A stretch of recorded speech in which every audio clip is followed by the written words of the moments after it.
आ गई थी बीच में।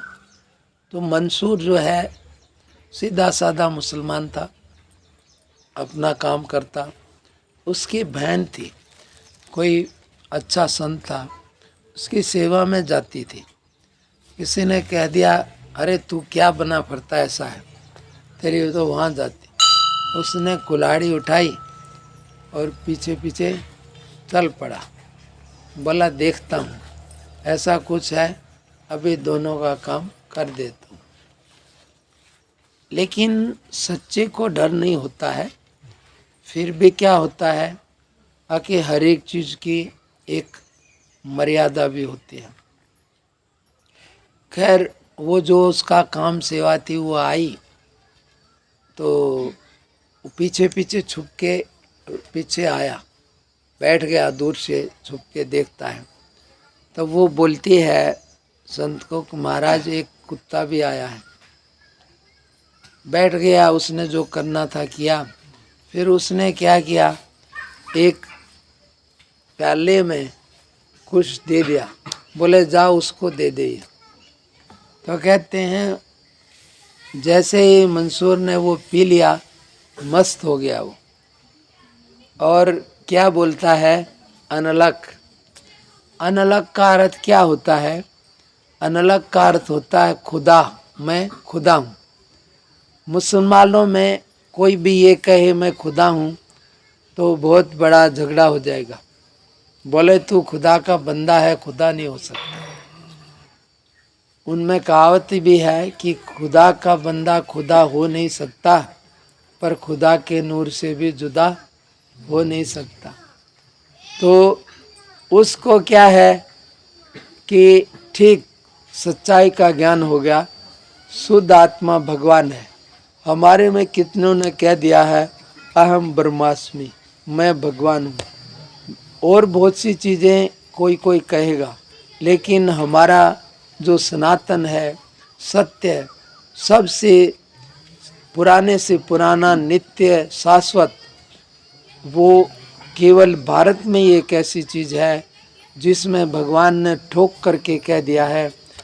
कोई भलाई को कहेगा, किसी चीज़ को कहेगा, लेकिन गीता एक ऐसी चीज़ है जो कहती है सत्य मैं हूँ, असत्य मैं हूँ, और मृत्यु को कोई स्वीकार नहीं करता। लेकिन भगवान ने दावे से कहा है कि मृत्यु मैं हूँ और सबके अंदर जीवन, यानी जो भी विशेष है बोला मेरे से है। तो स्पष्ट ठोक करके कह दिया है। इसलिए इतना पक्का दावे के साथ, निश्चय के साथ बोलना बिना परिपूर्ण अनुभव के नहीं आ सकता। इसलिए यहाँ पर ऐसा है। उसको भी ऐसी स्थिति आ गई कि हाँ मेरा जो मूल है वो खुदा और वो मैं ही हूँ। इसलिए मूल आत्मा या तुम्हारा जो मूल है उस पर तुम पहुँच जाओ तो उसमें और परमात्मा में कोई भी अंतर नहीं है। लेकिन जो व्यवहार का आत्मा है, मिश्र आत्मा है, मिलावट वाला है, यही जीवात्मा, इसी में सारा दुख सुख और गड़बड़ है। उसको जैसे ही ज्ञान हो गया तो वो एकदम से निर्भय हो गया। सब बिगड़ गए मुसलमान, तो क्या किया, उसके ऐसे करके कीले ठोक दी, लेकिन वो बोलता रहा, उस शरीर से अलग बहुत कुछ किया, नई बात बनी। बोले ये काफिर हो गया, जलाते नहीं हैं। बोले जला दो इसको, काफिर है। तो वो जला दिया। जलाने से पहले क्या होता है, बोले इसको सब मारो, मारना पड़ेगा, सब पत्थर मारते हैं कि मर जाए, नहीं मरा। तो उसमें क्या होता है, उसका एक पहचान का था। ये ऐसी कहानी तवरेज की है। उसमें आया कि सब ने पत्थर मारे। उसका एक जानकार था कि ये तवरेज ऐसा नहीं है, ये बढ़िया ज्ञानी है। तो उसने सोचा भाई मारना तो पड़ेगा, तो उसने एक फूल फेंक दिया। तो वो फूल लगने से असर होता है। तो कहते हैं कि पत्थर मारे तो नहीं बोला, लेकिन फूल लग गया तो रो पड़ा, बोला रे लगता है। बोला तूने कैसे मार दिया? तो पत्थरों से कुछ नहीं होया, लेकिन फूल लगने से रोता है। बोला रे ये सब तो मूर्ख है, पागल है, जानते नहीं, लेकिन तू तो जानता है, इसलिए तूने कैसे मार दिया? तो इसे कहते इसका असर होता है। ऐसे तो कोई दुनिया, अब ये बात किस बात पर आई आपको मालूम है? मैंने ये कहा था कि कोई भी आदमी कितने भी भार हो, कुछ पृथ्वी के ऊपर बोझ नहीं आता है, लेकिन एक भी पापी दुराचारी आ जाए तो पृथ्वी के ऊपर भार आता है। पृथ्वी कब बोझ से दबती है? जब कोई भी दुष्ट या उल्टे सीधे किसी को सताने वाला होता है, तो कहते उसका वजन पृथ्वी को लगता है, ना कि कितनी बड़ी गाड़ी, पहाड़, कुछ भी हो, इनका असर नहीं लगता।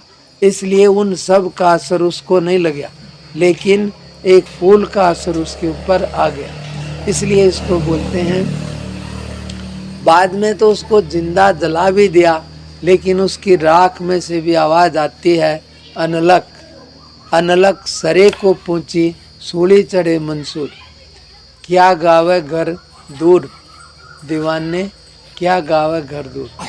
ये तो परमात्मा का जो घर है वो तो बहुत दूर की बात है। ऐसे तो कहने को आसान है, लेकिन जिंदा मरना कोई बच्चों का खेल नहीं है। मरना आसान है, पर जिंदा मरना आसान नहीं है। यानी कि होते हुए मरे के जैसा हो जाना ये आसान नहीं है।